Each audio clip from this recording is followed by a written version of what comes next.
Many people have problems with warts or skin tags. They are very annoying, and don't cause any pain, although sometimes they can be irritated, which could result with bleeding. Warts are an aesthetic problem, and many people, especially women, are willing to do anything to solve this problem. Skin tags are very similar to warts, and they occur at places where the skin folds, and areas where we sweat the most, armpits, face and neck. They aren't dangerous for our health, but are very noticeable. We all know about the numerous benefits of apple cider vinegar. Apple cider vinegar can treat or prevent numerous health conditions.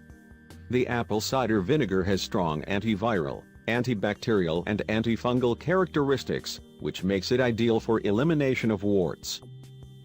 The remedy: apply several drops of apple cider vinegar on a band-aid, and treat the wart or the skin tag topically. Clean the skin well before treating it with apple cider vinegar. Use new band-aid always when cleaning the skin before treating with apple cider vinegar. Do the process well, and you will have positive results in just 5 days.